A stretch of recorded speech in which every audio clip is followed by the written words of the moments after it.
Orders 5 comedians, including Samay Rana, to apologize for mocking disabled persons, says Right to Dignity trumps free speech.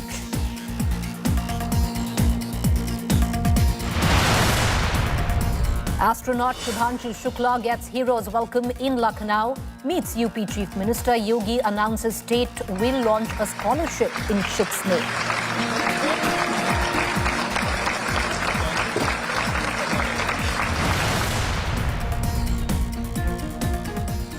All right, viewers. Today, the Home Minister, in his latest interview, took a dig at the opposition alliance's vice presidential candidate, Justice Sudarshan Reddy. He hit out at the former Supreme Court judge, saying that the verdict by the bench headed by him banned Salwa Judum, which hurt the fight against Maoism. Listen in.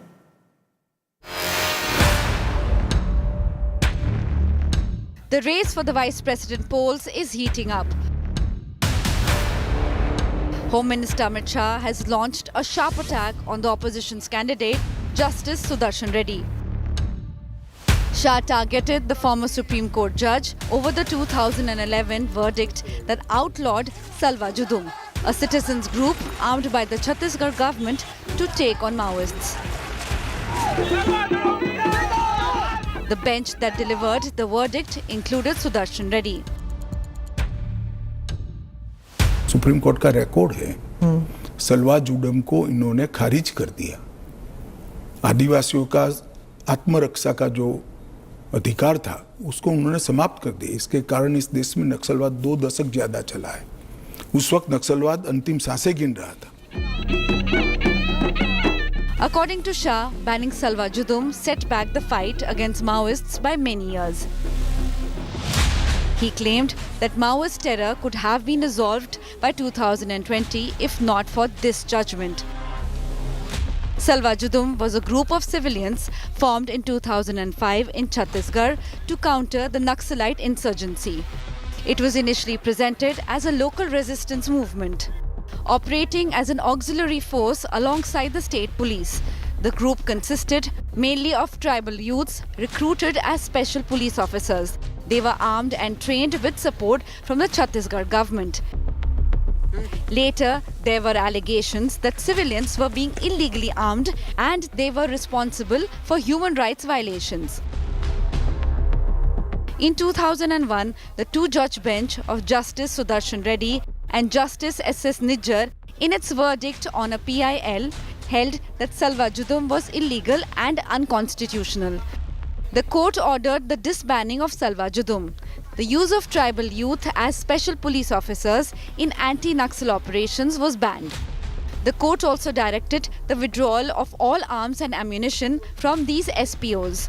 Further, the Supreme Court called for investigations into charges of human rights violations linked to the group. The court emphasized that the state cannot arm civilians for vigilant justice.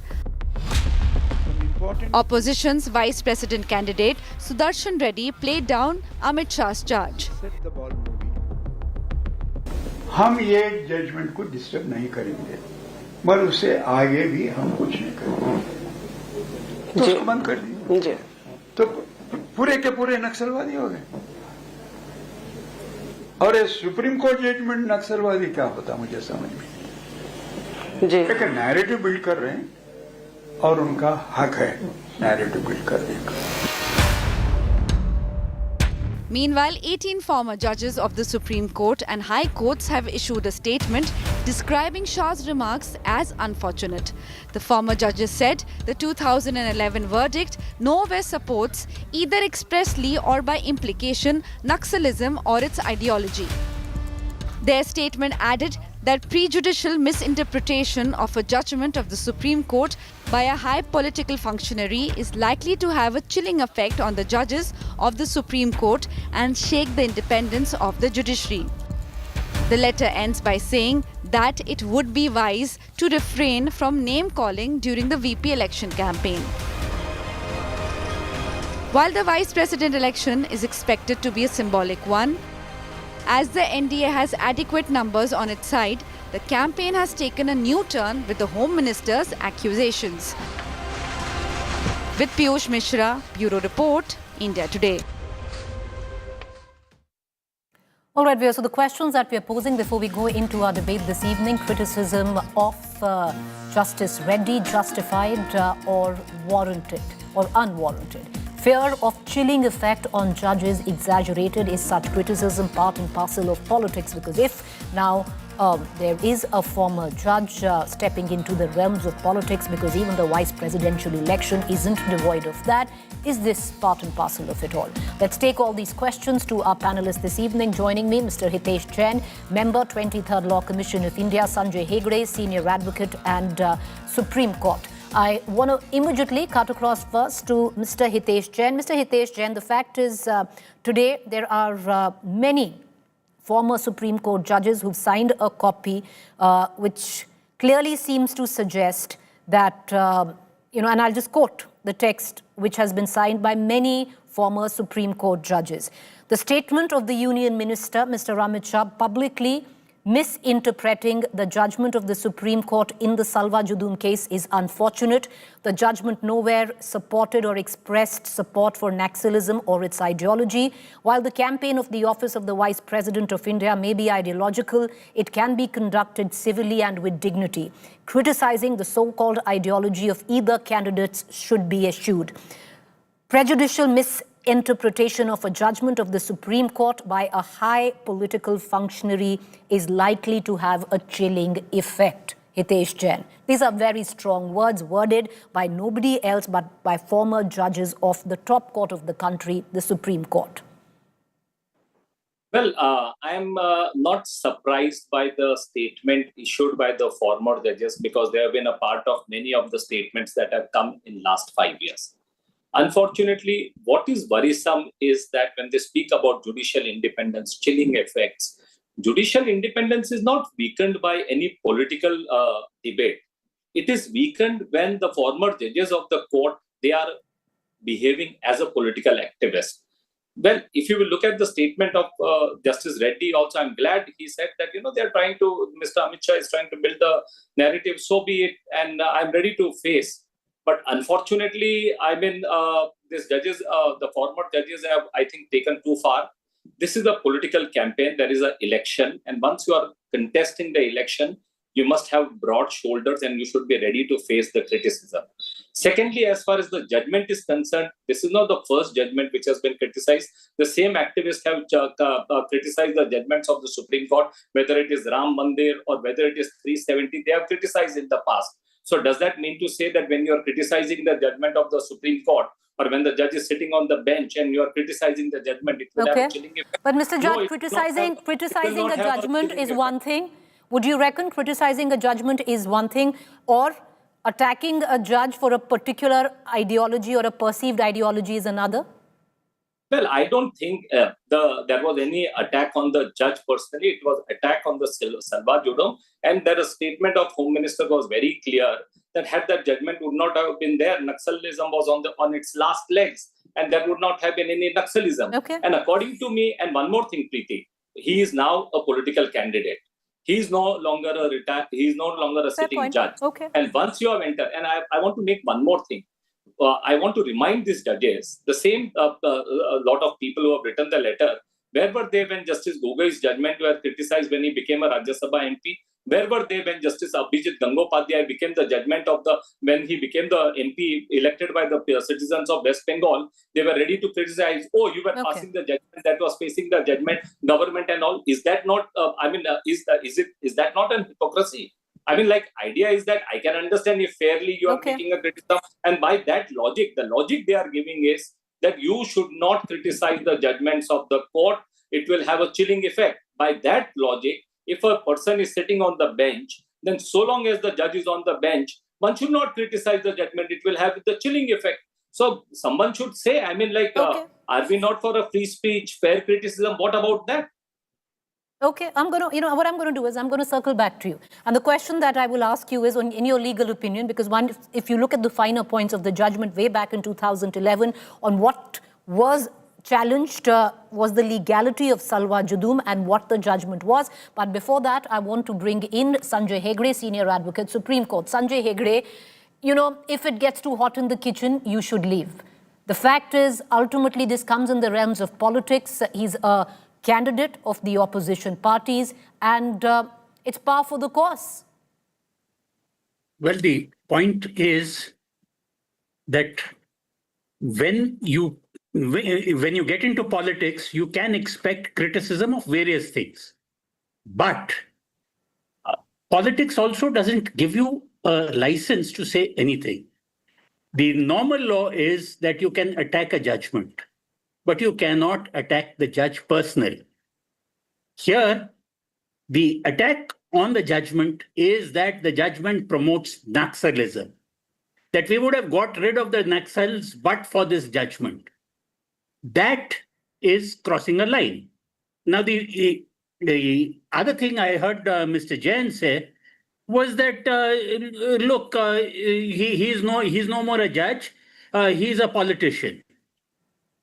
What is the impact when judgments of the court are criticized as having effects by a senior constitutional functionary, a senior minister? It sends a message that if your judgment is not liked, no matter how many years after your retirement, we will still come after you, or we will still attribute motives to you. That is the chilling effect that that the statement speaks of. Just to take you back into history, President Eisenhower, for instance, did not like the desegregation judgment, where white kids and African American kids had to go to the same school. But he said, once it's a judgment of the Supreme Court, okay, and but Mr. I am Hegde, president, I have to honor it. All right, but Mr. Hegde, I'll go back to Mr. Jain, but on what is being contended, that the Home Minister never said that he was trying to promote the Maoist ideology or Naxalism. He, in hindsight, says that particular judgment at that point of time, if had not disbanded the Salwa Judum, could have led to the end of Naxalism much earlier than now. Well, I think he made a statement. I mean, Can I get Mr. Hegde to respond to it? I'll come to you, Mr. Jain. Just a minute. Go ahead, Mr. Hegde. See, these are the ifs and buts. And why was it necessary for the Home Minister to make it at this particular stage when the author of the judgment was contesting for political office? Justice Reddy also gave the judgment on black money, for instance. And on the black money thing, the Home Minister and his party went to town promising Achhe Din and telling people that lots of money would come into their bank accounts. Now, you cannot take a judge's one judgment out of context just because he is contending for political office against your preferred candidate.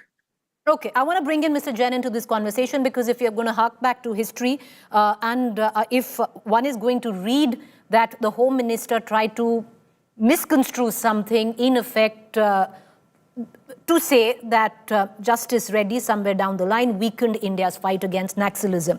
Mr. Jain, the case of Nandini Sundar versus State of Chhattisgarh 2011, it dealt only and purely, and correct me if I'm wrong, sir, with the legality of the Salwa Judum, which at that point of time was a state-sponsored militia designed primarily to counter Naxalite insurgency. The petitioner then, and that's important, had challenged only the legality of the Salwa Judum, an anti-Naxalite militia there.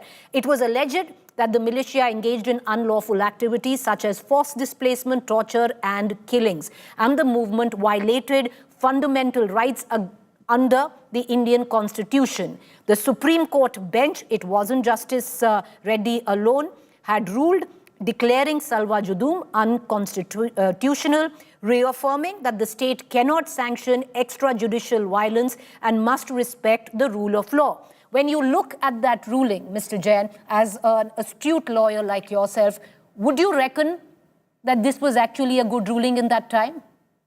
Well, Preeti, we are not debating today whether Salwa Judum is a good ruling or a bad ruling. What we are debating today is few former judges of the court have turned up as a political activist, and they are saying, oh, heaven will fall if you will criticize when a person has become Not really, sir. We are also debating... a candidate.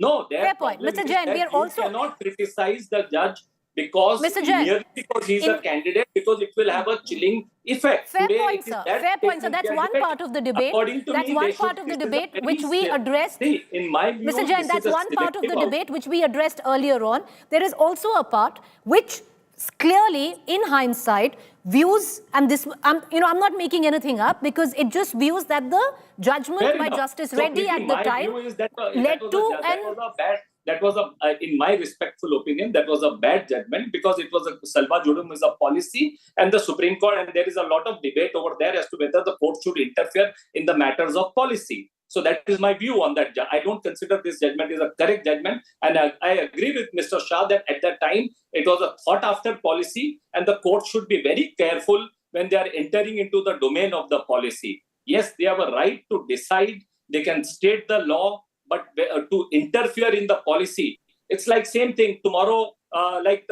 Suppose there have been delays in the courts. So tomorrow we have been talking about. I mean, like, I'm the member of the Law Commission. The first Law Commission was dealing with the issues of delay. The 23rd Law Commission, after 70 years, is also deciding about the issues of delays. And suppose tomorrow the politicians will say that we will start delivering the judgment. Can you enter into the domain of the judiciary? Can you decide the policy for the judges? Now, nothing doing, you will decide within 3 days or 30 days or like this. So it is a question of policies. One can have a view. But I am on the larger issue. Okay. I think the judiciary has a broad shoulders. I think Justice Reddy also has a broad shoulders. But unfortunately, what I want to point out, all these signatories to the letters, they are compulsive contrarians. You have seen their track record in 5 years. They are so picky. Every 6 months, they should declare themselves as a political activist, and don't call themselves as the former judges of the. I'm going to bring in, your counterpart, Mr. Hegre, in this debate. But at that point of time, that judgment clearly, was a conflict of power when it came down to how do you set boundaries of state power. It's something which is not new when it comes down to the judiciary. That's all I'm saying. I want to bring in Justice Hegre. Justice Hegre, do you concur with what Mr. Jain said? I'm not a judge.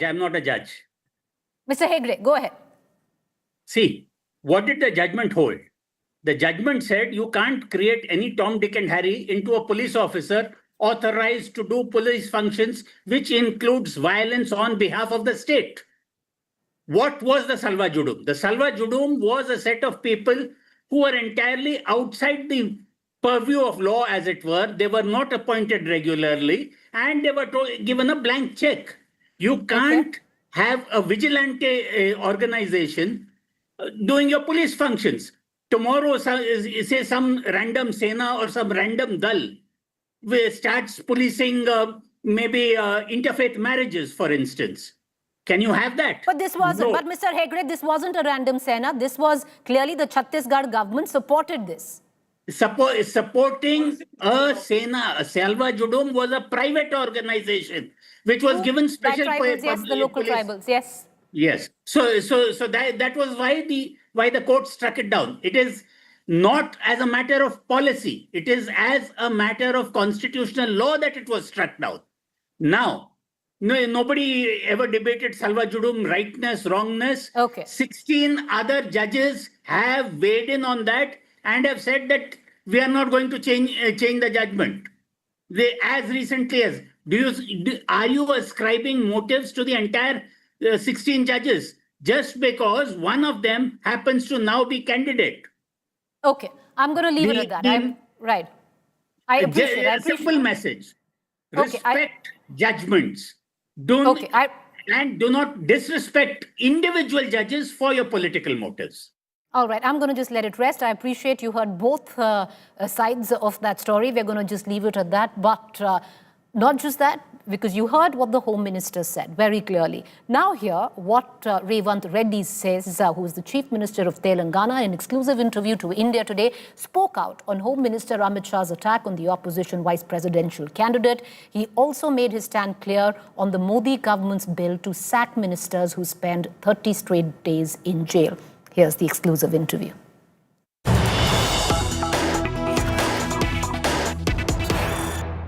Is Mr. Revanth Reddy now trying to build a line with Chandrababu Naidu to support your vice presidential candidate, who's the son of a soil from what you say. मैं आपको coat कर रही हूँ from Telangana. Yes, I have given a appeal to everyone, Telugu speaking community in even Tamil Nadu, Karnataka, Gujarat.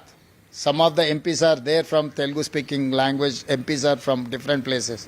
So I have told, Hindustan में सबसे ज़्यादा लोग बोलने के भाषा है हिंदी, उसके बाद तेलुगु. तो एक मौका हमको मिला है, क्यों यूनाइट नहीं होना.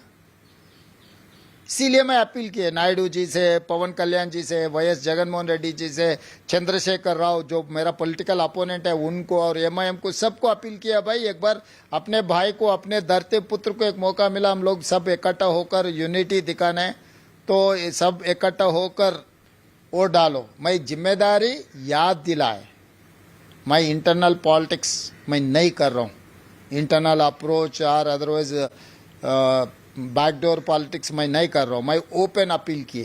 आपने फोन नहीं उठाया? Chandrababu Naidu ji, you should support. इसीलिए फोन को पूरा पत्रकारों के सामने माइक में बोल दिया. अभी ये माइक तो सुने आएंगे ना अमरावती तक. पर्सनल अप्रोच, पर्सनल कोशिश किससे भी, कोई भी पार्टी से, इवन तेलंगाना में जो पॉलिटिकल पार्टी है वो पार्टियों से भी मैं बात चर्चा नहीं की. मैं नहीं करना चाहता हूँ, क्योंकि it's a moral obligation for everyone. Telugu speaking community, moral obligation. It is not political obligation. So moral obligation को याद दिलाया मैं. He is also not from Congress party. India Alliance has proposed him. He is a legal and judicial expert, constitutional expert. He has got highest integrity in Telugu speaking states. So एक सही आदमी, ईमानदार आदमी जो संविधान को समझता है, संविधान को बचाने के लिए कोशिश करने वाले अगर उम्मीदवार बने तो वोट देना अपने लिए भी शोभा है. तो इसीलिए मैं याद दिलाने के लिए कोशिश की. Sudarshan Reddy ji is one of the best candidate. He can protect our rights. क्योंकि आप लोकसभा राज्यसभा में क्या हो रहा है आप देखें. तो इसीलिए सुदर्शन रेड्डी जैसा कॉन्स्टिट्यूशनल एक्सपर्ट अगर वो कुर्सी में बैठे, देश के लिए अच्छा है. पर जो सरकार कह रही है, जो एनडीए कह रहा है कि ये मॉरल ऑब्लिगेशन की जो आप बात कर रहे हैं, ये तभी याद आया है ऑपोजिशन को जब डीएमके को एक बेसिकली कॉर्नर में कर दिया एनडीए की चॉइस ऑफ सीपी राधाकृष्णन, जो एक तमिलनाडु से आते हैं, grass root, son of the soil. वो भी यही कह रहे हैं कि ये प्रॉब्लम डीएमके को क्रिएट हुई, इसीलिए ये प्रॉब्लम आपने टीडीपी के लिए क्रिएट करनी चाहिए. तो ये राजनीति में ये स्ट्रेटेजिक पॉलिटिकल मूव है, ये मॉरल ऑब्लिगेशन मूव नहीं है. नहीं, मैं आप जो सवाल कर रहा है, मैं सवाल को मैं ना बोल के नहीं बोल रहा हूँ, क्योंकि आप सवाल करना आपकी जिम्मेदारी है. आप जैसा भी सवाल कर सकते हैं, राजनीति में जैसा भी समझ सकते हैं. तो यहाँ पर संविधान बदलने वाले को, संविधान को बचाने वाले के बीच में चुनाव हो रहा है. सो बदलने के लिए कोई भी कोशिश करे, वो तमिल हो या कोई भी तेलुगु हो और कोई भी हो, उनको हराने का बहुत ज़रूरी है. तो इसीलिए संविधान बचाने वाले के, संविधान को बदलने वाले के बीच में चुनाव है. इतना ही है. It is not NDA versus India alliance.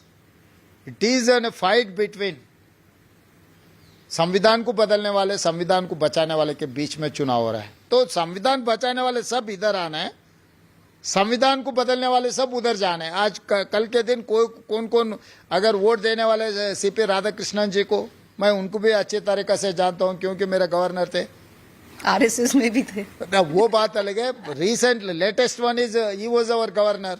तो मेरा अच्छा रिलेशन है उनसे भी, पर्सनल रिलेशन भी है. इतना भी तकलीफ नहीं दिया जब वो गवर्नर थे मुझे तेलंगाना राज्य में. तो भी मैं Do you think Sudarshan Reddy जी को मैं मदद दूंगी. आपको लगता है कि टीडीपी, वाईएसआरसीपी, क्योंकि उन्होंने ओपनली तो कह दिया है कि we are going to go with the NDA, they will have a rethink? मुझे पता नहीं. अभी आप पार्टी के अध्यक्ष लोग क्या आदेश दिए, मेंबर्स वोटर्स क्या बोलने वाले, क्या करने वाले, हमें तो पता नहीं है. मैं तो अंडर हैंड डील्स या बैकडोर पॉलिटिक्स नहीं करना चाहता हूँ, क्योंकि ऐसे राजनीति के ऊपर मुझे कोई भरोसा नहीं. बीआरएस जो आपका ओपोनेंट है स्टेट में, वो कह रहा है that we will support whichever be it NDA और the opposition, whoever gives free urea to the farmers. So उन्होंने डायरेक्टली बोला है कि let CM of Telangana give free urea and I will support. वो पागल है, पागल बन गए। यूरिया देना है गवर्नमेंट ऑफ इंडिया, यूरिया बांटना है government of Telangana. Government of Telangana cannot give urea, we don't manufacture, we don't import. Government of India they have their own manufacturing units और government of India has to import. तो साफ साफ क्यों नहीं कह रहे हम इंडिया कैंडिडेट को वोट डालने वाले हैं, मोदी का पट्टा बोल के? क्यों ये छुपा के? पिछले चुनाव में भी लोकसभा में इन लोग ऑर्गन डोनेशन से 8 सीट जीता है ना तेलंगाना में। पहली बार बीआरएस पार्टी शुरू होने के बाद 20 साल में 2001 to 25 ईयर्स में एक भी सीट नहीं जीता वो पार्टी पार्लियामेंट में। इतना कमजोर हो गए। जो क्षेत्र से केसीआर और हरीश राव दोनों ही वो मेदक पार्लियामेंट क्षेत्र से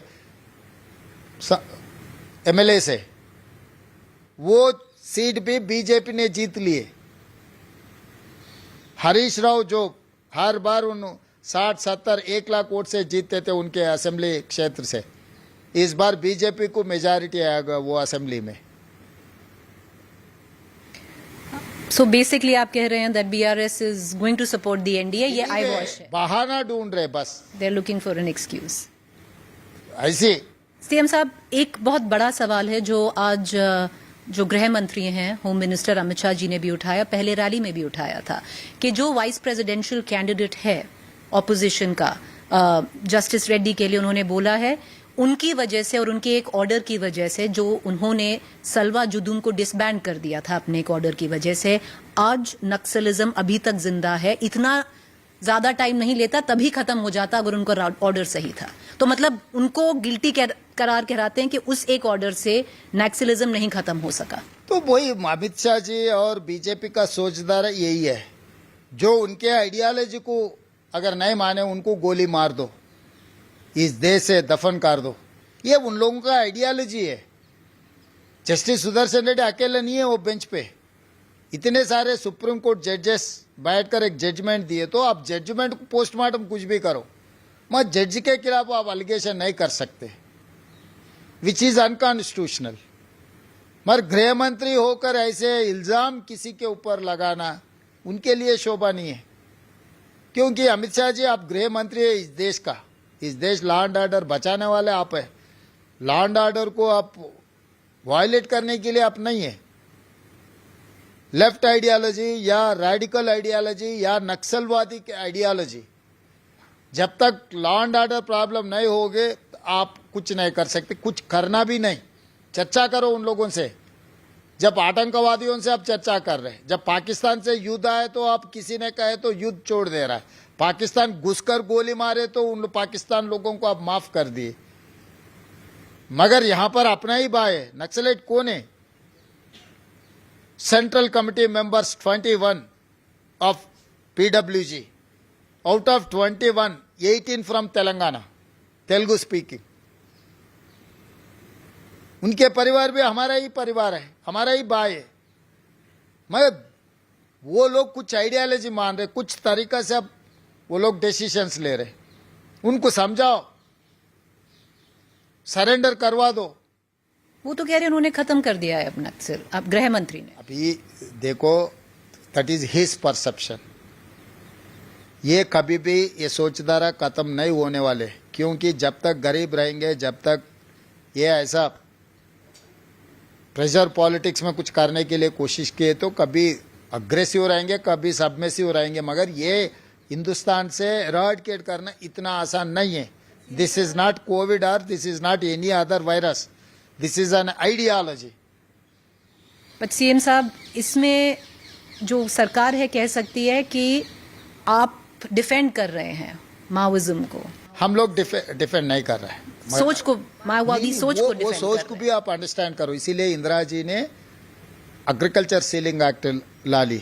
नक्सलवादी ने क्या कहा? गरीब लोगों को जमीन बांटो।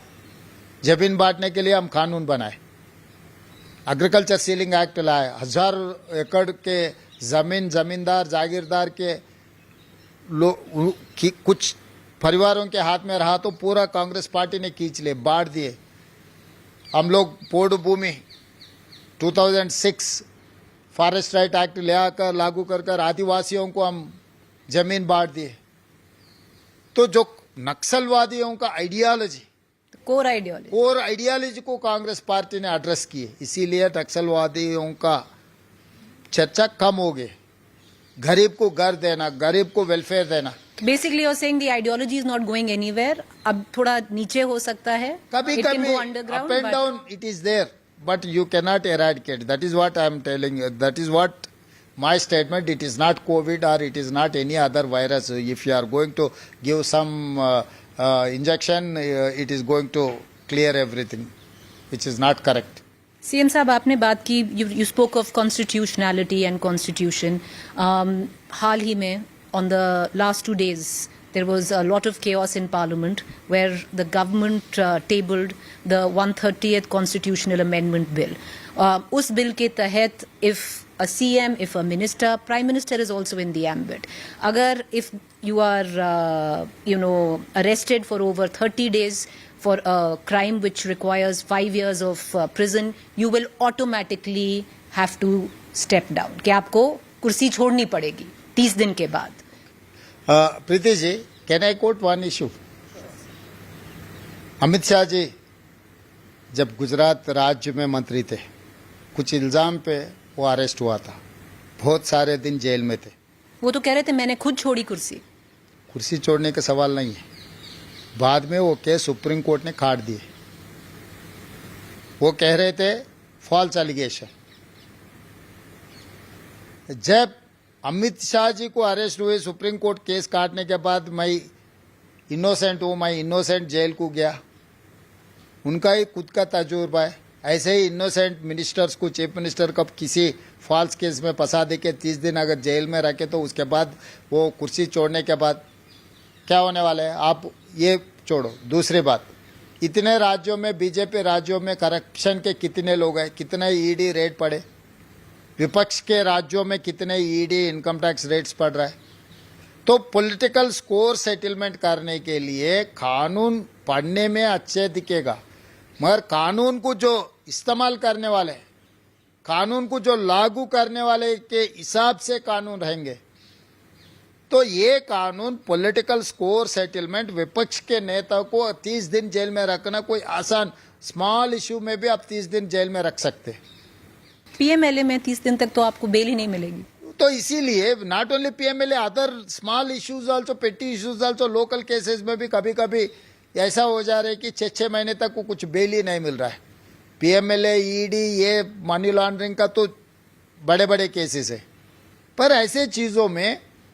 But sir, it was an argument which was made on the floor of the House. There is something called moral constitutionality. बहुत सारे एग्जाम्पल्स हैं। अडवाणी जी का ले लीजिए, अमित शाह जी ने अपना एग्जाम्पल दिया, लालू जी का भी ले लीजिए जो आपके उसमें है, that you step down taking moral responsibility. And वैसे भी अगर आप जेल में हैं, अगर आप सीएम हैं और आप मिनिस्टर हैं, आप कैसे सर्व कर पाएंगे? पीपल सब। प्रीति जी, अगर वो कुर्सी में अटल बिहार वाजपेयी जी बैठकर अगर कुछ कहे तो हम मानते थे। वो कुर्सी में अटल जी नहीं है, अमित भाई है। वो कैसे इस्तेमाल कर... मोदी जी है उस कुर्सी पे, तो मोदी जी। नहीं, लोग बोलते हैं ना, हमेशा जवाहरलाल नेहरू जी ने कुछ भी किए तो नहीं, वल्लभ भाई पटेल ने किया। अभी अमित शाह जी ने कुछ किया बोले तो नहीं, देश का प्रधानमंत्री मोदी जी है बोलते। जब हर कुछ प्राइम मिनिस्टर को आप एट्रीब्यूट करना है, तो जब जवाहरलाल नेहरू जी ने जब प्राइम मिनिस्टर था, तब वल्लभ भाई पटेल जी ने गृह मंत्री थे। जो भी किए प्राइम मिनिस्टर कहने की वजह से किया ना। जब वो कानून मोदी जी, जब नेहरू, पांडे, वल्लभ भाई पटेल के बीच में जो कंपैरिजन है, मोदी जी और अमित शाह जी के बीच में भी यही कंपैरिजन है ना, फिर अलग क्यों बोल रहे? So you're saying if it was Atal Bihari Vajpayee's government, you would have moral constitutionality had some meaning. In this government, it doesn't have any meaning. Is that what you're saying? Yes. लोगों का राय है, ये मेरा नहीं है, BJP वालों का भी। बीजेपी में भी अगर उनके बात नहीं सुने तो ये तकलीफ उठाना पड़ता है, क्योंकि अगर योगी जी ऐसे कुछ मुख्यमंत्री लोग दिल्ली से आदेश मिले तो नहीं माने, तो किसी ना किसी बहाना पे अगर 30 दिन जेल को भेज दिए गया। पर बीजेपी वाले ये भी कह रहे हैं सर कि जो चीफ मिनिस्टर जिन पे बहुत सारे क्रिमिनल केसेस हैं, बहुत लोग आपका उदाहरण देते हैं, 89 क्रिमिनल केसेस हैं, करेक्ट कर दीजिएगा इफ आई एम रॉन्ग। 181 था, 89 हो गए, कम होते जा रहे। पर सारे सीएम्स में सबसे ज्यादा क्रिमिनल केसेस आपके इट ऊपर इज हैं। My medals. अब जवान को बोलते ना वार में मेडल्स मिले, बैज ऑफ ऑनर। हाँ, तो मेरा भी उतना है। मैं पब्लिक लाइफ में थे, everything is in public life cases, it is not any other personal cases. जो जनता के लिए मैं लड़े, विद्यार्थियों के लिए लड़े, वो तब केस केसीआर मुझे स्कोर सेटल करने के लिए, मुझे फंसाने के लिए, सताने के लिए केसेस लगाए। वही केसेस है ना मुझे मुख्यमंत्री बनाए। But the fact is cases हैं, तो वो कह रहे हैं जिन चीफ मिनिस्टर्स पे इतने क्रिमिनल केसेस हैं उनको वरी करना चाहिए इस लॉ का, क्योंकि this is the hour of reckoning अगर ये पास होता है ये बिल। मैं कर्मा फिलॉसफी को ज्यादा मानता हूँ। कर्मा में कुछ है तो कोई नहीं हटा सकते। Are you spiritual sir? Spiritual Religious मतलब or I spiritual? Believe on spiritual. Do you believe, are you religious? It is not religious. I respect my religion. But you are more spiritual. Not most spiritual. I used to okay. take that. क्योंकि मैं Karma philosophy को मैं ज़्यादा जानता हूँ। मैं छोटे गांव से निकला, मेरा कर्मा में नहीं लिखे तो मैं मुख्यमंत्री नहीं बनता हूँ। तो आगे मैं जहाँ पर भी मेरा जर्नी है, वो लोग कुछ भी समझने दो। जितना भी क्रिमिनल केस, जिस दिन क्रिमिनल केसेस लगाए बीआरएस वाले, तो वो लोग समझे इनको ख़त्म कर दिए। असेंबली चुनाव 2018 में मेरा घर तोड़ के मुझे किडनैप किए, एबीएस कॉर्पस फाइल किए। वो केस में एसपी सस्पेंड हो गए थे, इलेक्शन कमीशन ऑफ इंडिया, मुझे हरा दिए 18 में। तो 3 महीने में फिर मैं लोकसभा मेंबर बनकर दिल्ली आ गए, तो मेरा राजनीति पूरा खुल गए। सो दिल्ली पूरा जान पहचान हो गए। लोकसभा में मेरा नेता लोग मुझे देखे तो कांग्रेस के अध्यक्ष बनाए। कांग्रेस अध्यक्ष बनने की वजह से मुझे काम करने का और ज़्यादा मौका मिले, मुख्यमंत्री भी बन गए। तो किसके हाथ में है ये? You believe in Karma? Yes, definitely definitely. नहीं, हर किसी का भी यही है, आप जो करेगा आपको वही मिलेगा। But the bill you think is It's wrong. Particular the time, the person who is introducing that bill, that is the biggest thing.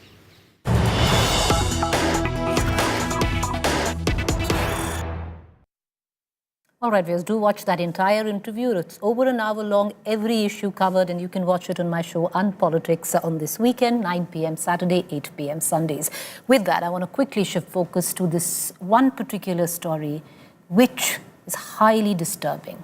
A brutal murder that has shaken the soul of the nation, where a 20-year-old young girl, Vipit Bhati, was burnt alive, allegedly by the very family she was married into.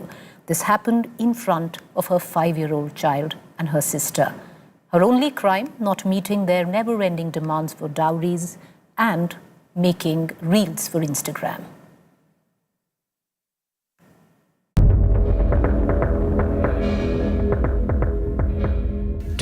Year-old Vipit Bhati was burnt alive allegedly by her husband and in-laws for dowry. The gruesome murder in Greater Noida has left the nation in shock. The police have arrested the husband Vipit Bhati and his parents. Nikki and her sister Kanchan married the brothers Vipit Bhati and Rohit Bhati in 2016. According to sources, the husbands disapproved of the reels posted by their wives on Instagram. Sources say Nikki and Kanchan also had fights with their husbands over their beauty parlor business. According to the latest details shared by sources close to the investigation, a fight broke out between Nikki and her husband on February 11 over Instagram reels. Both Kanchan and Nikki left for their maternal home after the incident. On March 18, a panchayat meeting was called where it was decided that both sisters won't make any reels. Kanchan and Nikki returned to live with their in-laws and stopped making reels. But after a few days, a fresh fight started after the sisters began uploading reels on Instagram. Earlier, the victims' parents had revealed that they had gifted the grooms a Scorpio SUV, a Royal Enfield Bullet motorcycle, 450 grams of gold and cash. They claimed the groom's family demanded another 35 lakh rupees and a Mercedes Benz. Sources say that along with the dowry demand, Instagram reels could have been a possible trigger for the murder. Nikki's father says he had given 1.5 lakh rupees to his daughters to start the beauty parlor. But the in-laws began harassing Kanchan and Nikki for more money. ऐसे दरिंदे को तो गैला गैल फांसी होनी चाहिए, ऐसी जलाया जाए। एक आदमी तिल्ली लग जाती है ना, हल्की सी तिल्ली, उसमें तिलबिल आ जाता है। उस बेटी पे क्या बीती होगी। Calls for capital punishment for the alleged killers are getting louder. मैं उत्तर प्रदेश सरकार और महिला आयोग की तरफ से ये पूरी तरह से आश्वस्त करती हूँ कि बहुत ही कड़ी कार्रवाई होगी। A few days ago, a similar incident had left the nation stunned when 25-year-old Radhika Yadav was killed in Gurugram by her father over Instagram reels and a tennis academy. Such tragic incidents force us to confront a harsher reality. Who is truly failing Bharat's betis, leaving them vulnerable and unheard in a society that promises protection but delivers neglect? With Arvind Ojha in Noida, Bureau Report, India Today. Let's take a moment just to reflect on all the cliches that you hear of Bharat ki beti and the daughters of India and who will protect them, because there needs to be a larger question, and if we don't raise it, we will do the biggest disfavor to so many women who are growing up watching exactly this, because the question, the buck doesn't quite stop where it comes down to the in-laws, and you can clearly see in the heinous crime that they have committed, but also where parents of these girls are concerned. Because in this particular case, the father today might be in grief of losing his daughter, but he was no stranger to the abuse that his own daughter had been going through since 2016. He said that very clearly. When you know your daughter is being beaten up, when you know she's been harassed for dowry, when you know there's a constant demand of money, why in the world would you continue to let her stay with monsters such as this? There is a larger question, there is a time of reckoning, and if this doesn't prove to be the instigator of that, then God alone knows what will. Joining me is Mrunalini Deshmukh, senior matrimonial and family lawyer, Lalita Kumara Mangalam, former chairperson, National Commission for Women. Ms. Kumara Mangalam, I'd like to begin with you because, we've done ad nauseum shows of monster in-laws, still dowry deaths happening. A larger question, Ms. Kumara Mangalam, would you not think need to be asked of parents who look the other way till an incident like this happens? Actually, I find fault with the parents more than with, I'm not saying more in this case, but generally, at least equally, they are to blame. First, why do parents give dowry? Dowry is illegal in this country. Why do they continue to buy grooms for their daughters? And then when they find out the daughters are not being treated as they should be, why do they keep asking them to adjust? This is a horrible word. I mean, I hate the word adjust. To compromise, to tolerate, and then say, log kya kahenge, as they say in Hindi. Oh, what will people say? No, you must adjust. You've been married. You now are paraya dhan. All this patriarchal, medieval, horribly anti-women, anti-daughter talk that parents do is also at blame, and largely to blame, where we empower demons like this man today who killed his wife in front of a 5-year-old son. So, I mean, also in this case, I was on another show, they have gone to a Khap Panchayat. Khaps don't have any women members, are notoriously patriarchal, and they're also illegal. Why do you go to a Khap Panchayat? Third, it has come to light that her sister was told to take a video. Instead of dialing 100 and calling for help, you take a video. I'm sorry, I know the parents are grief-stricken. I don't mean to add to their grief, But parents of daughters need to take stock of how they treat their own children. When you marry a child, whether it's a son or a daughter, you have to marry them in such a way that their self-respect is taken care of. Marriage is not, any marriage, any couple has to adjust when they're newly married. But adjust does not mean that the girl has to put up with any form of mistreatment. It may just start with, you can't eat at this time of the day, you have to do this, you do, and then nobody knows where it ends. To feel regretful after your daughter has been killed is way too late. Parents also need to be taken to task. In this case, these parents are very grief-stricken now, but I think governments and society must understand that girls are not there just to be used and thrown. We are not commodities. Our daughters are not commodities. They should have the right to say no. And in this case, the daughters were working, they were earning. Apparently, the husband was jobless. And still, they went on and on torturing this girl. And the parents also, in their own way, they added to it by sending her back every time. Maybe she'd have been alive. If the last time they had said, "Theek hai, thode din reh jao, hum dekh lenge," and tried to reassure her that she had a chance. Imagine burning your wife in front of your 5-year-old son. What sort of monster that man must be. And the parents can't have been unaware that the man was such a horrible man. Why did they keep sending her back there? The fact is, no, you're right, Ms. Kumara Mangalam, because the fact is, I'm really sorry because there'll be a lot of people who'll be watching this broadcast and might question us that we are misdirecting our anger, but clearly not. And I would reckon in this particular situation, the parents have admitted, the father, because the mother hasn't quite said anything, because clearly, the setup is deeply patriarchal. She hasn't come on camera, but the father has come out and said since 2016, this girl was being harassed for dowry. She was being beaten up constantly. And I am very sorry. 9 years. You might be grief-stricken. There might be grief, but the fact is very clear that you have today played, if not equal part, then a larger part in murdering or in the murder of your daughter. And that's the sad reality. I want to bring in Mrinalini Deshmukh.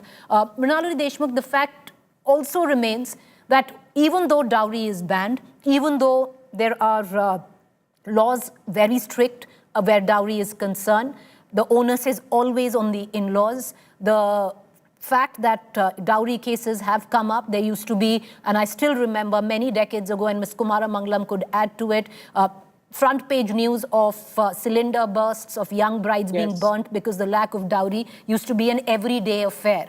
But we might not call it dowry anymore, but gifts continue to be delivered to the in-laws' doorstep. Everyone looks the other way, including families. I think it's a very horrific situation that we are discussing right now.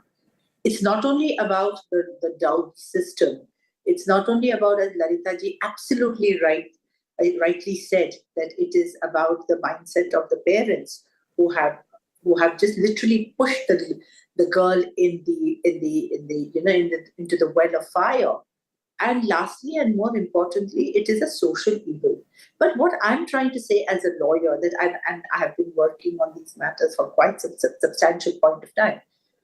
The fact is, we have laws, we have social media to influence people as to what is wrong in dowry. We have instances which have happened in the past. But what is the result? You and me and Lalita, she will also bear with me. Every 2 months we come on this channel, on one of the channel, and we talk about it. And we talk about dowry, and we talk about women is not a commodity. She's absolutely right. And we talk about the women's rights, equal rights, etc. The legislation, the constitution, everything. Everybody has done things to make the rights equal. But is there in reality any of those things which are there? And today, whom are we to blame? Lawmakers, executors of law, the family, the social setup, or the family setup, or the archaic customs that are existing. Where are you going to do? Where are you going to plug the holes here? It's a whole system that unfortunately has got into a rigmarole that we are unable to get out of it. Today, the in-laws are absolutely to be blamed. Why are to be blamed? Because they have done the most heinous crime. Number one, burning someone. Number two, in such a horrific manner in front of the child. Number three, making dowry demands. There is no way that they can be pardoned under any circumstances. But what Lalita ji said, and I endorse her view, is we understand that, and they are to be, and they will be taken to the task as per the rule of law. But what about the people who could have avoided this happening? And this could have been avoided by the parents or the family members of the two girls. And have you realized one thing? What is wrong in making Instagram reels? As long as it's not derogatory, as long as it's not in any way defamatory or disparaging to any of these, to the people concerned. Today, I think the two boys were jealous that they had beautiful girls, beautiful wives, right, that they were doing so well, and they are also financially independent. And lastly, right, and more importantly, that how could they get so much of coverage? How can they get so much of media thing? So this is come out of envy, anger, vengeance, and inferiority complex coming to that. No, fair So point. I appreciate both of you for joining us. We've run out of time, but the fact is, if we're going to, if anything is going to change, then we need to start doing what is usually the improbable. I would reckon one needs to even charge the parents today for giving that dowry, for looking the other way, legally make them liable because one can. But just by the virtue that they are in grief doesn't quite cut it, because they've played an equal part in the murder of their young girl. I appreciate both of you for joining us. Thank you. For those of you who think we're taking, or I am taking a rather radical line, but this is the only way to do it, I feel. Therefore, saying it. A quick break. Stay with me. On the other side is my colleague, Maria.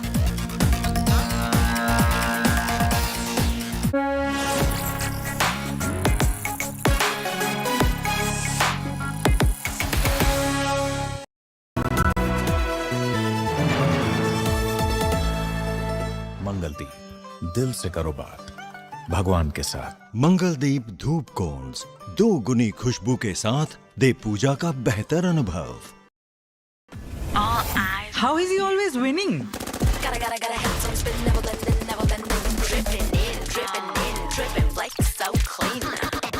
Moto G96 5G.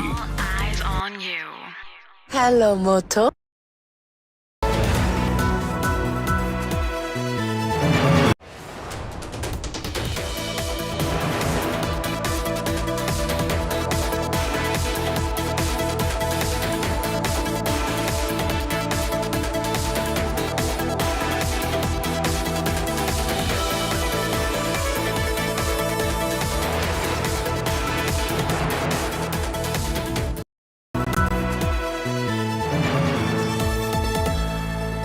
Mumbai से वापस Kolhapur shift हुआ तो सबने कहा कि dream city को छोड़ रहा है। ड्रीम सिटी, तो मैंने कहा ड्रीम में तो यही गलियां आती हैं। तो जब ये रियलाइज़ हुआ कि कुछ बड़ा करने के लिए बड़े शहर में रहने की ज़रूरत नहीं है, तब लगा कि लाइफ में ग्रो किया। कशिता ही ऐसे बॉय मिलते मुंबई में, चांस ही नहीं। SIP करो, इन्वेस्ट करो, लाइफ में ग्रो करो। प्रतिभूति बाजार में निवेश बाजार जोखिमों के अधीन है। निवेश करने से पहले सभी संबंधित दस्तावेजों को ध्यान से पढ़ें।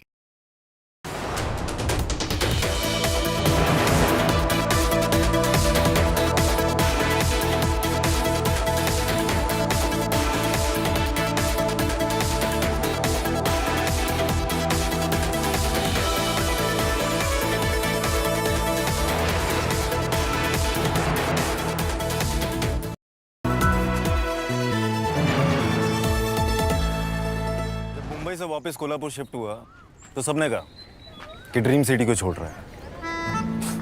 ड्रीम सिटी, तो मैंने कहा ड्रीम में तो यही गलियां आती हैं। तो जब ये रियलाइज़ हुआ कि कुछ बड़ा करने के लिए बड़े शहर में रहने की ज़रूरत नहीं है, तब लगा कि लाइफ में ग्रो किया। कशिता ही ऐसे बॉय मिलते मुंबई में, चांस ही नहीं। SIP करो, इन्वेस्ट करो, लाइफ में ग्रो करो। प्रतिभूति बाजार में निवेश बाजार जोखिमों के अधीन है। निवेश करने से पहले सभी संबंधित दस्तावेजों को ध्यान से पढ़ें। मंगलदीप, दिल से करो बात भगवान के साथ। मंगलदीप धूप कोन्स 2 गुनी खुशबू के साथ दे पूजा का बेहतर अनुभव। Moto G96 5G. All eyes on you. Hi, here are the top headlines presented by Motorola. High Court quashes CIC order in PM Modi's graduation degree case. Home Minister Amit Shah says opposition wants to run government from jail.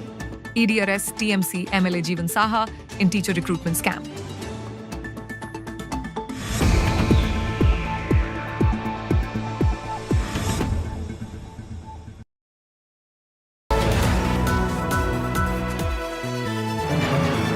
Veka, India's largest selling UPVC window.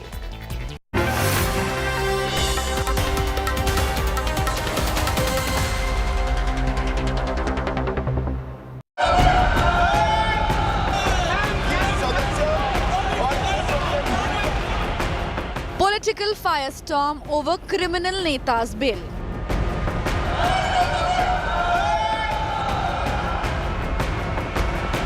Home Minister backs bill, calls it a blow to tainted politics. Manmohan सरकार एक ordinance लेकर आई कि 2 साल की सजा हो तो भी अपील का स्टेज बाकी है. Home Minister Shah sticks to no bail, no office stand.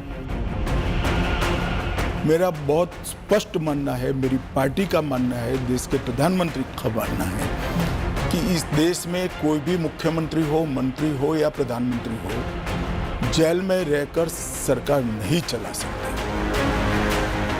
Opposition doubles down, calls bill vindictive.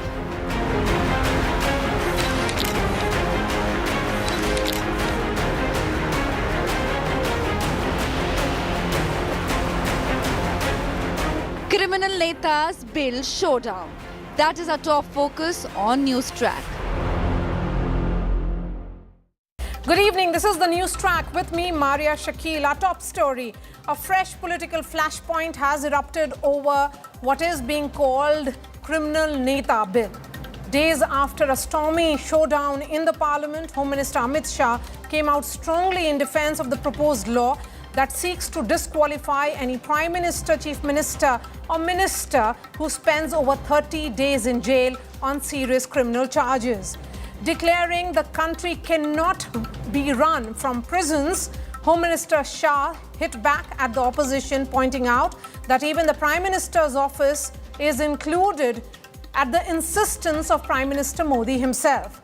Citing his own resignation when charges were levelled against him, Shah accused the opposition of doublespeak, recalling how Rahul Gandhi once tore up an ordinance meant to shield convicted politicians. But the opposition isn't buying it. Arvind Kejriwal, who served as Delhi Chief Minister while in jail, has rejected the proposal, while Congress leaders have called Shah's morality talk a farce. As both sides trade barbs, the big question remains: how important are reforms for clean politics? Today, we are being joined by India's top legal voice. Former Attorney General Mukul Rohatgi will be joining me shortly, but first, let's take a look at what happened today. Rohatgi will be joining me shortly, but first, let's take a look at what happened today. Has escalated sharply. Union Home Minister Amit Shah defended the proposed law that seeks to oust Prime Minister, Chief Ministers and Ministers held in custody for 30 consecutive days on serious criminal charges. Shah, in a hard-hitting counter, argued that the country cannot be run from jails, taking a direct swipe at opposition. मैं से देश की जनता को और पूरे विपक्ष को भी पूछना चाहता हूं, क्या कोई मुख्यमंत्री, कोई प्रधानमंत्री या कोई मंत्री जेल में रहकर सरकार चला सकता है क्या? जब आपके पास सदन में बहुमत होता है, एक मुख्यमंत्री को किसी भी कारणसर जेल में जाना पड़ा, 30 दिन तक जमानत नहीं हुई, तो अब वो पदमुक्त हो जाएंगे, परंतु उनका बहुमत तो बना रहेगा. Home Minister Shah cited his own example and said that he had himself quit after facing charges. Shah also hit out at Rahul Gandhi's shifting stance on morality. जब यूपीए की सरकार थी, श्री मनमोहन सिंह जी इनके प्रधानमंत्री थे और लालू प्रसाद यादव जी इनके मिनिस्टर थे. लालू प्रसाद जी को सजा हो गई. मनमोहन सरकार एक ऑर्डिनेंस लेकर आई कि 2 साल की सजा हो तो भी अपील का स्टेज बाकी है, तो उनकी सदस्यता नहीं जाती.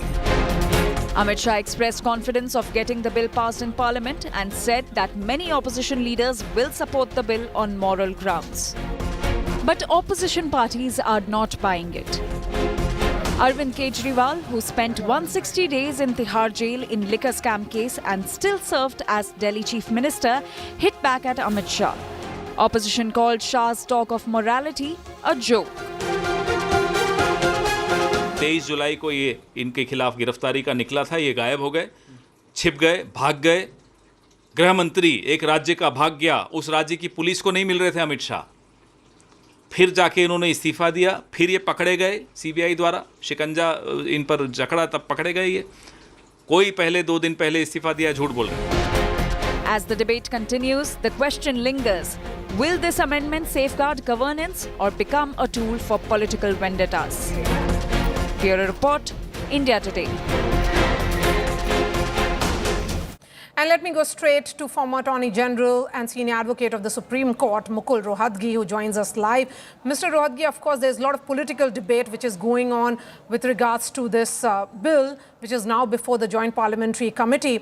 As a senior advocate, what are your thoughts on this legislation? Do you think it's draconian, as the opposition is saying, or are you of the opinion that the intent with which this bill is being brought in is certainly in the right direction because it is about the cleanup of the political class in general? See, Maria, my first impression is that the legislation is an attempt to clean up the politics and the politicians of this country.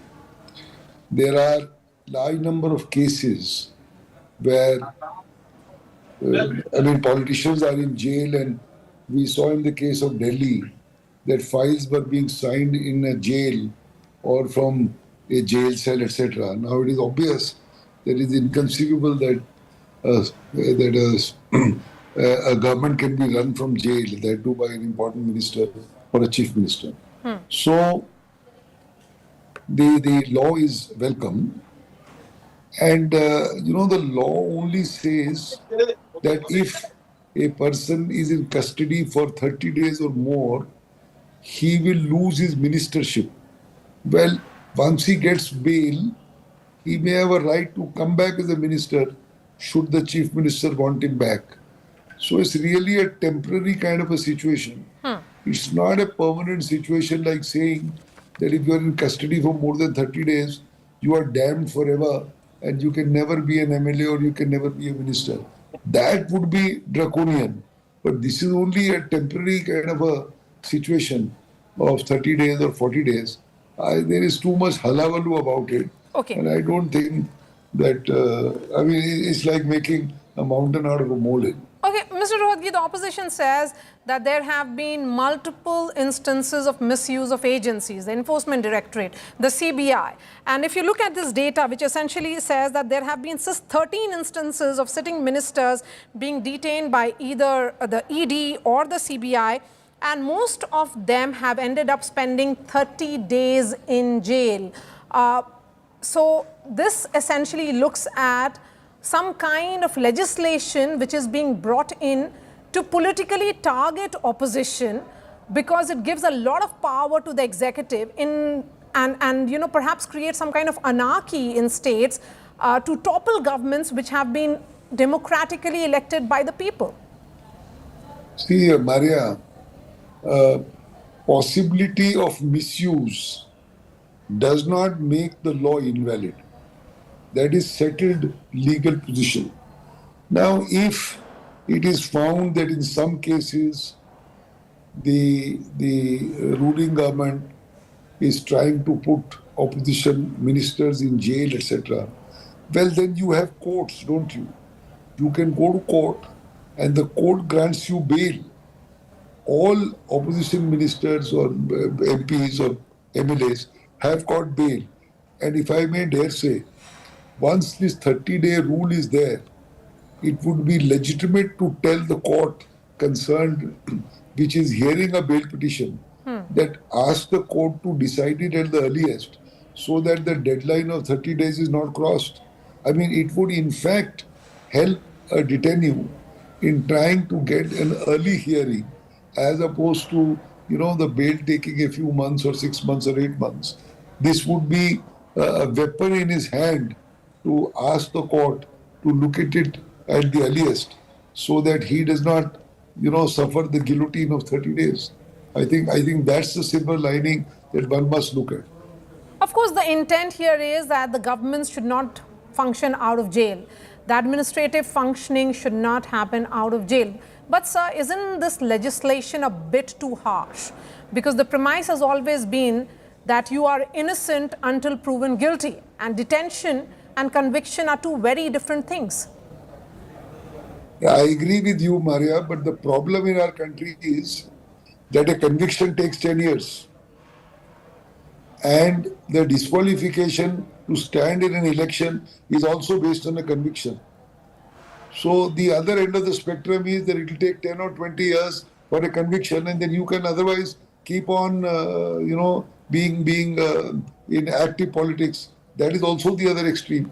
So you've got to find out some viability. I mean, I'm sure, one could argue that 30 days would have become 60 days or 90 days. Maybe 90 days would have been more appropriate. But then you've got to draw this line somewhere. And 30 days by itself will not become illegal if the court feels that 60 or 90 is better. You have to draw the line somewhere. Okay. And I mean, these are laws which are an attempt to clean up the system. Sometimes they may feel or look a little harsh. But of course, time will tell as in how they are interpreted and how they are put into use. And I mean, it can be changed later also. If it is found that it is acting absolutely harshly, Parliament can change it. And also, please remember one thing. The law is there to stay unless it is changed. The current government is there till 2029. Who knows who will come in 2029? And if the opposition comes back and they, try to get their back at the current ruling party, Okay. then the members of the ruling party will then face the brunt. No, it's not as if that the current government kind of will remain forever and ever. Governments have a tendency of change. In 5, 10, 15 years, governments change. So it's not as if it's only a one-way traffic. The same thing will come to bite them back. So that's how it is. Of course, the government, as it presented the bill, it is saying that this is a significant reform aimed at curbing criminalization of politics. And if we were to look at the statement of reason and object, a minister facing serious criminal charges, if arrested and detained, could undermine constitutional morality, principles of good governance, and erode the people's trust vested in him. But will this truly help in tackling the criminalization of politics, Mr. Rohatgi, given the high number of MPs and MLAs we have in the parliament and also in assemblies across the country who have criminal cases against them? Maria, according to me, having a law saying that only on conviction an MP or an MLA is going to be disqualified, I think that is also too relaxed or lax a position. Keeping in view, as I told you, that a normal trial may take 5 or 10 years, and then even judgment of conviction can be, in rare circumstances, suspended by the higher court. And then you can jolly well carry on for 10, 20 or 25 years. According to me, keeping in view the long delays in our system and reaching the end of the road of conviction, taking so long, maybe one needs to have a look at the election law and find an intermediate point at which the disqualification will occur. It could well be framing of a charge, post a charge sheet by the competent court in an offence punishable with 7 years or more, something like that, so that the taint of the disqualification or the fear of the law comes in. I mean, if you are going to look only at a conviction after 10 years or 15 years, then there is no fear of the law. Everybody in this country violates traffic signals with impunity.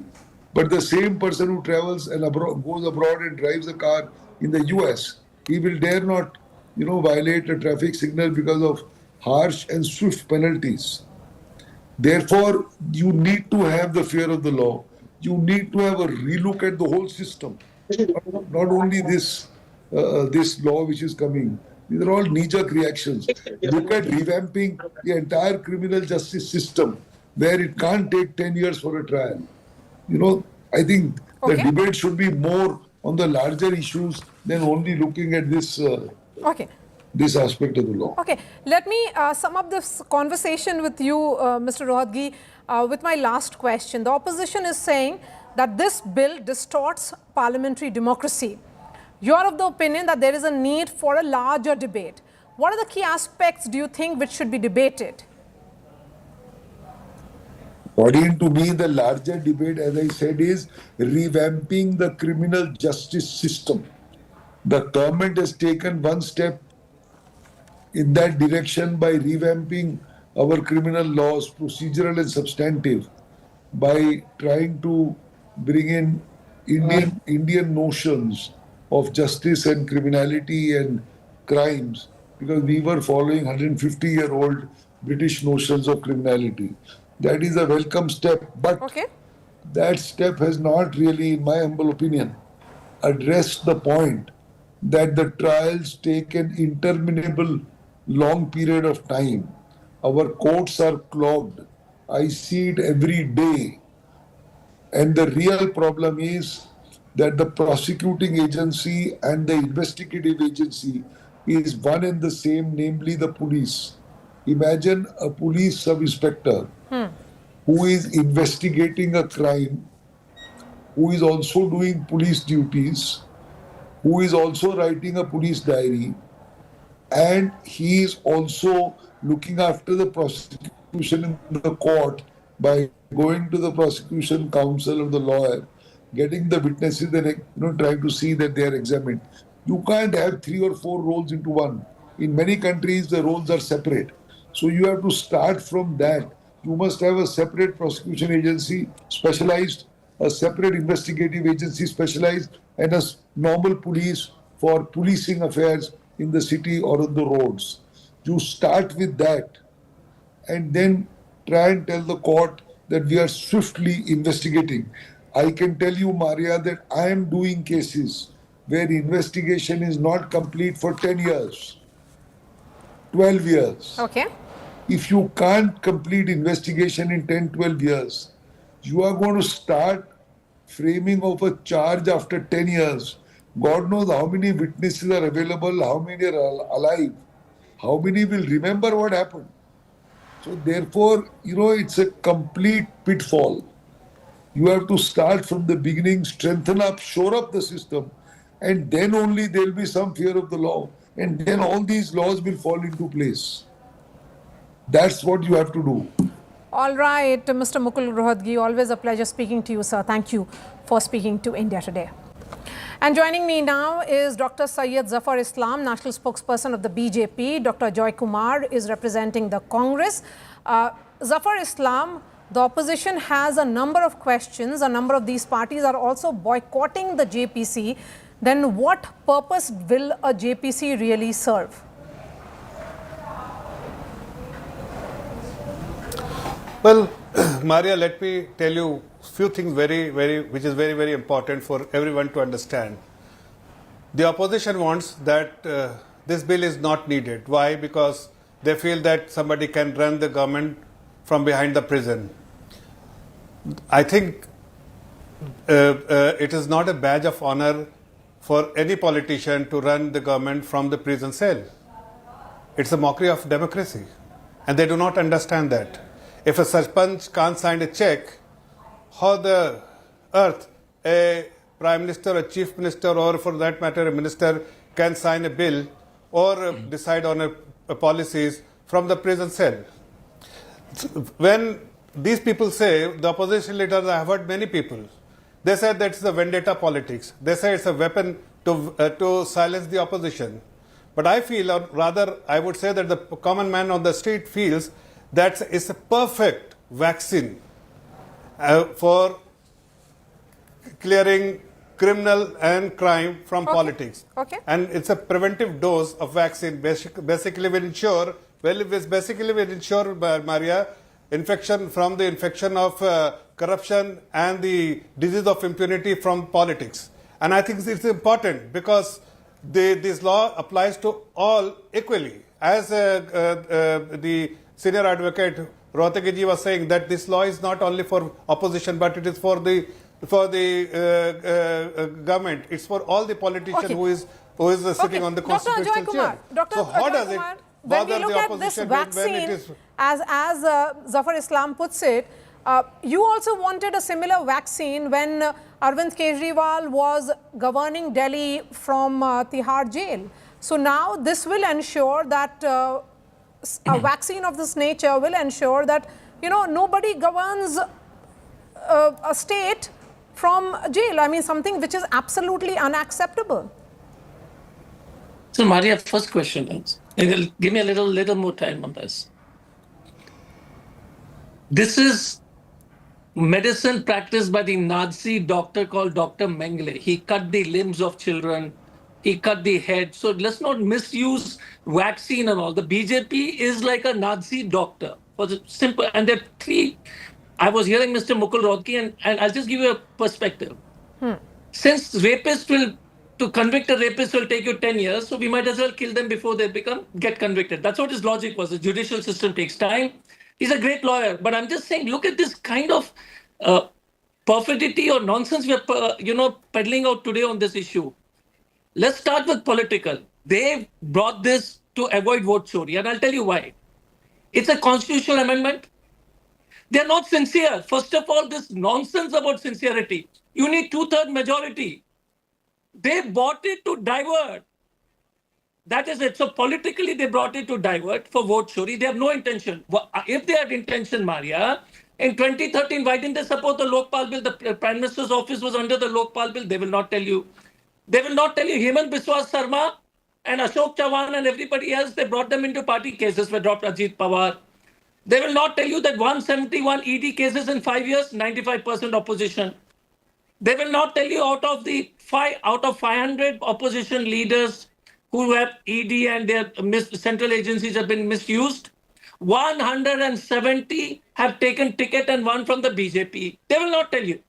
Okay, what is this cleaning and all? The Prime Minister wants to divert from vote chori, but they don't have the numbers, so they have no intention of passing it. You tell me, Maria, I'm bringing a law. I know I can't pass it. Okay, I don't have the numbers. It's a constitutional amendment. The most important thing, if they were sincere, they would have brought the National Police Commission report. They would have implemented police independence. They would have brought ED into an autonomous institution. They would have made CBI into an autonomous institution. And despite EC being autonomous, they still is behaving like the BJP's election department, despite being autonomous. These are rules and regulations. I didn't want to say Putin, so I will say Stalin. But Ajoy Kumar, you also faced similar charge of misuse of agencies. Absolutely. The caged parrot comment which came from the apex court. I agree with you. Are you talking about making India better so this pseudo-nationalist? I agree with you that there has been every government, whether it is ours or theirs, have at one time or the other. We are in 2025. And I'm saying, what is this kind of argument Mr. Rohtagi is? He's a learned man and I respect him. But courts take time. So a dowry death person who was arrested in Noida, court will take 6 years to convict him, so let's bump him off tomorrow. Is that what you want Islam India again. to be? Dr. Zafar Islam, respond to that. See, from their perspective, the temple of democracy is 10 Janpath, from where the dissent came, and they draw strength from 10 Janpath. But let me tell you very clearly, the